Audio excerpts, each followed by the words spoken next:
मेघनाद मारा गया। उसके मृत्यु की सूचना रावण को प्राप्त होती है, परंतु उसे तनिक भी विश्वास नहीं होता कि कैसे उसका पराक्रमी पुत्र मारा गया। वह विक्षिप्तों की भांति अनर्गल प्रलाप करने लगता है और कहता है पूरे राज्य में उत्सव की तैयारियां करवाई जाए।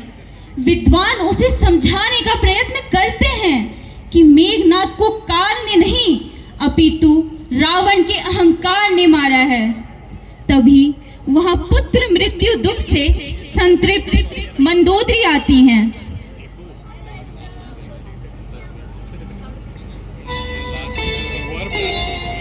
यही रात अंतिम, यही रात भारी, बस एक रात की अब कहानी है सारी।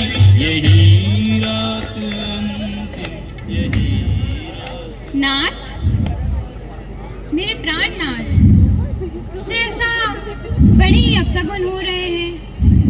भावी भई आशंका से मेरा मन कांप उठता है। ये कौन से अपशगुन है जो लंकेश के महल में बिना पूछे आ गए?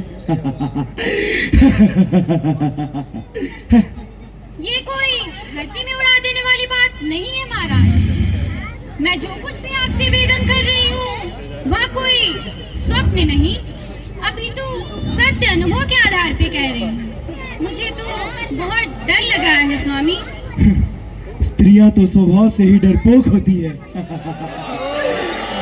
किंतु रानी, तुम लंकेश की पटरानी हो, यूं कायरों की भांति डरना तुम्हें शोभा नहीं देता। वैसी डरपोक मैं नहीं हूँ महाराज। मैं त्रिलोक विजेता दशानन लंकेश की पटरानी हूँ। मुझे किसी का भय नहीं। हाँ, भय और आशंका है तो केवल अनीति और अधर्म का। आपको भी अनुभव होता होगा महाराज। रानी, वीर एक बार जो कार्य कर ले उससे पीछे नहीं हटते, फिर चाहे धर्म हो या नीति। हाँ।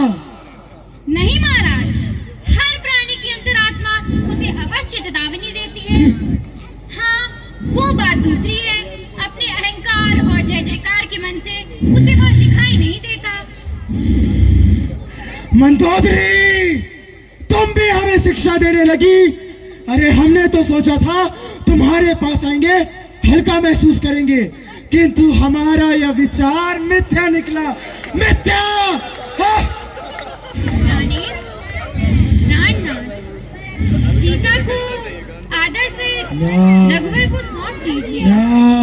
इसी में आपका और पूरे लंका का कल्याण निहित है स्वामी। कदापि नहीं। अब जो होगा युद्ध भूमि में होगा। या तो गुजेगी विजय की जय घोष, या पराजय में प्राप्त होगा वीर गति।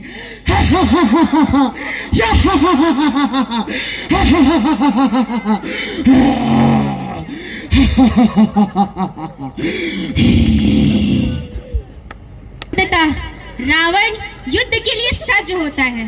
नभ में गूंजते मेघों के समान रावण का क्रोध लंका के कण कण में व्याप्त हो रहा था। स्वर्ण नगरी की आभा उसके प्रचंड तेज के समक्ष फीकी पड़ रही थी। दशानन, जिसने देवताओं को भी त्रस्त किया था, आज स्वयं काल बनकर खड़ा था। उसकी 10 भुजाएं युद्ध के लिए आतुर मानो प्रलय का आवाहन कर रही थी। आज धर्म और अधर्म के इस महासंग्राम में रावण अपने अंतिम अस्त्र शस्त्र सजा रहा था। इसी के साथ प्रारंभ होता है धर्म और अधर्म का भीषण महासंग्राम।